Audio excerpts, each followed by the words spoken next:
Wajjirri dhimma hojjetaa fi hawaasummaa bulchiinsa magaalaa Adaamaa kabaja ayyaana qaama miidhamtootaa sababeeffachuun qooda fudhattootaaf sosochii hubannoo uumuu taasise. Waltajjicha irratti kantiibaa itti aanaa magaalaa Adaamaa obbo Nigaatuu Mootummaa dabalatee hooggansi seektaraalee adda addaa argamanii jiru.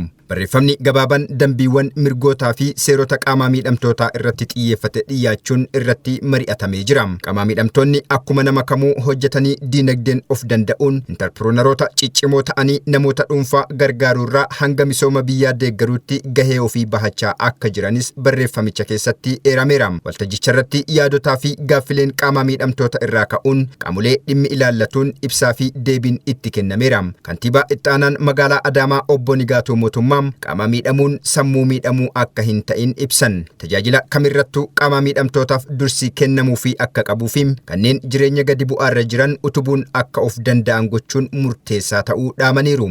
Hoggansi keenyallee kan qabachuu qabu, hawaasni keenyallee kan qabachuu qabu, qaama miidhamtoota kaawwan tajaajila irratti gaafa laallu hagam dursi kennamaafii jira. Akkam immoo diinagdee irratti hirmaachaa jiranii kana sirriitti ilaaluudha.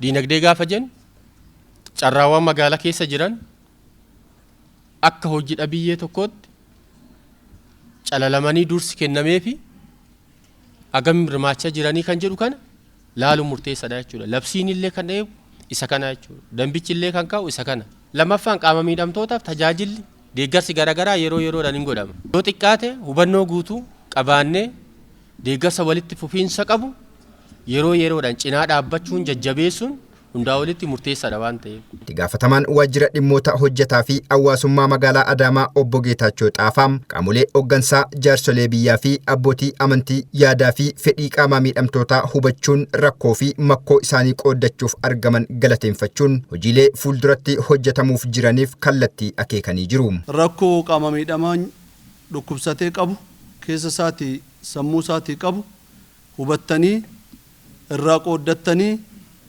borummoo rakkoo kana hiikuudhaaf komitmentii fudhachuu keessaniif warra asitti hirmaattan hunda keessaniifuu galatoomaa jechuun barbaada. Waa'ee qaama miidhamaa hunduun dubbata afaan isaati. Akkatti jennuu fi akkatti beeknu garuu hojiirra oolchuu wajjin wal qabatee rakkoo fi gaaffiin uumamaa ture baay'ee hammaataadha waan ta'eef isa san waliin haa qooddannuufi. Qaama dhimmi ilaallatu wajjin seektaroota qindaa'aa asitti waamne waajjirri carraa hojii uumuu, waajjirri barnootaa koonistiraakshini yeroo baay'ee gaaffiin gurguddaan ka'a. Arras dhugaa dubbachuudhaaf seektaroonni asitti argamtan ulfaadha.